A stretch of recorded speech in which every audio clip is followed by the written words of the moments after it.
Example 2, a shipment of 12 computer monitors contains 3 broken ones. A sample of 4 monitors is inspected. Give the probability distribution and a histogram for the number of broken monitors in the sample. So what you have to start with is look at your random variable, the number of broken monitors, and think about what numbers that could possibly take on. Okay, there are 3 broken ones, right? So if you're taking a sample of 4 monitors, how many of those monitors could be broken? So that's kind of where you're going to start your probability distribution. So if you think about it, if you have a sample of 4 monitors, maybe 0 of them are broken, or 1, or 2, or 3. You wouldn't have more than that. You wouldn't have more than that showing because there's only 3 broken ones. So it could be at most 3 and at least 0, right? So 0, 1, 2, 3. Those are the values that X could possibly take, your random variable. So we need to find the probability of each of those cases. So 0 broken monitors, all right? So there's an implication. There's a shipment of 12 monitors. 3 of them are broken. You're taking a sample of 4 monitors, okay? So you've got a sample of 4 monitors. Think about it this way. If 0 of them are broken, okay, that means out of the 3 broken ones, we're choosing 0 of them. And means times.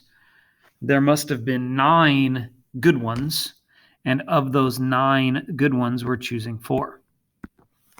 Order doesn't matter. That's why it's a combination, okay?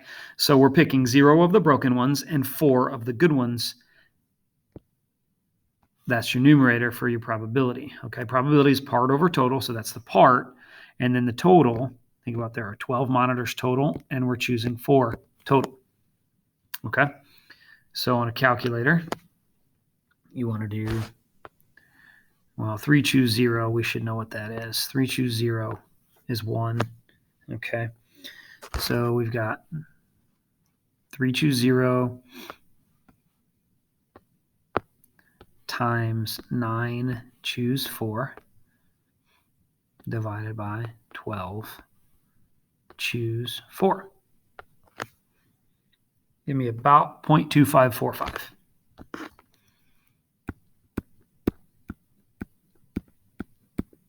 I like 4 decimal places.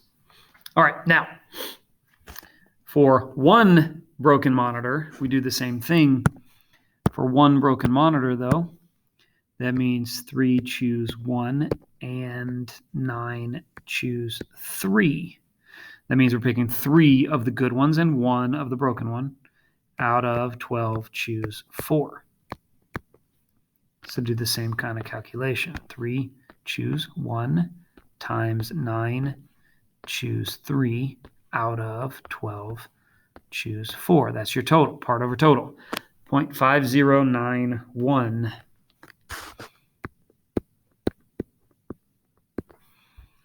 Now we want 2 broken monitors. 2 broken monitors. That means we're choosing 2 out of the 3 broken ones. And that implies that we must be choosing 2 out of the 9 good ones. Total is 12 choose 4 again. It's always 12 choose 4. 3 choose 2 and 9 choose 2 out of 12 choose 4.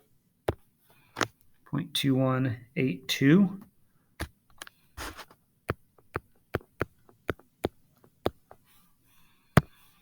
Lastly, we want 3 of the broken ones out of the 3 broken ones, and that implies that there's 1 good one. Notice the totals. That's 12, and we're selecting 4 out of that. So you should probably know 3 choose 3 is going to equal 1. But you do the same exact calculation. 0.0182.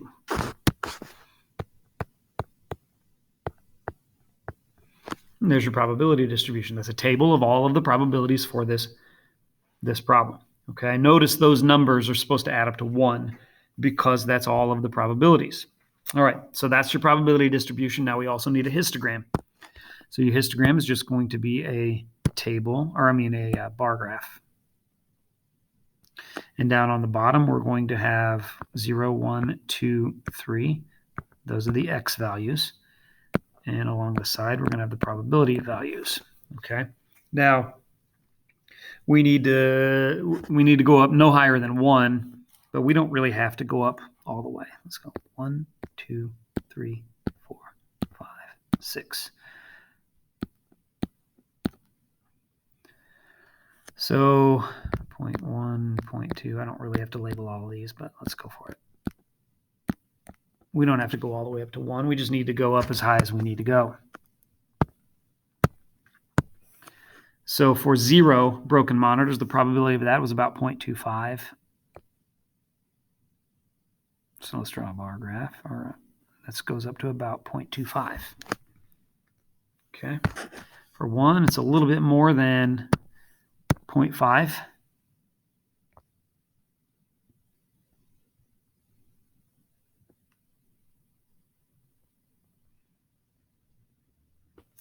For 2, it's about 0.2, a little bit higher than 0.2.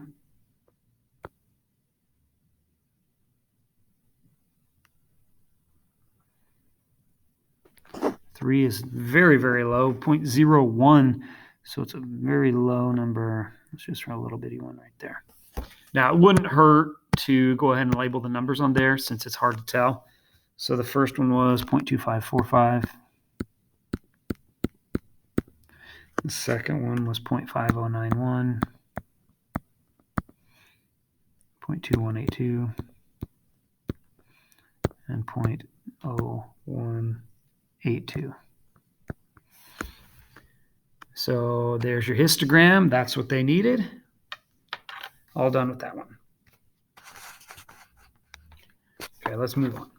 Expected value. EX. Okay, now remember X was that random variable, so E stands for expected value of this random variable.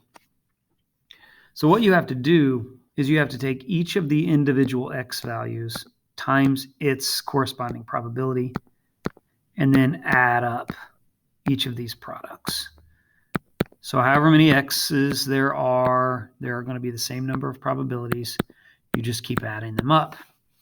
And what that tells you is kind of your long range. Remember, the definition was expected value was the number of things you would expect to see in the long run.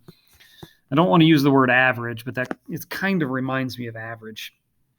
In a binomial experiment, EX equals N times P.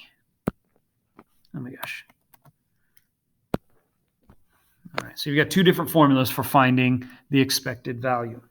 In a fair game, you'll be able to tell if it's a fair game, the expected value equals 0.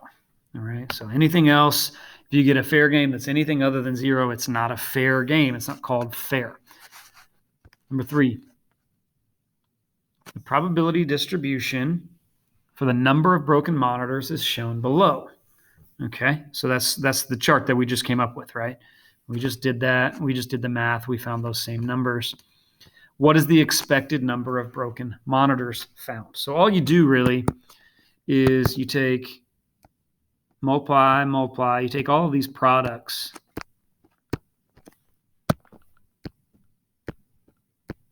and add them together.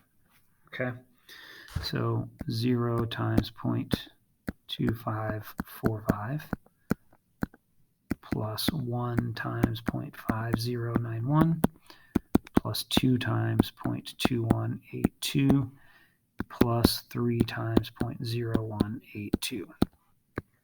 Let's see what we get.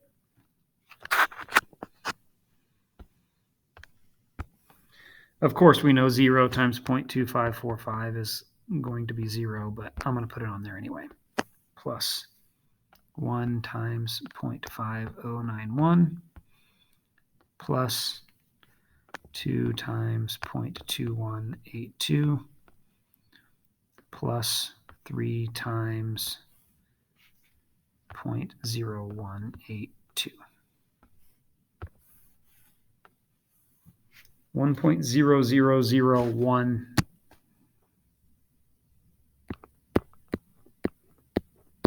That's your expected value for the random variable. Okay, so what does that mean? That means that we'd expect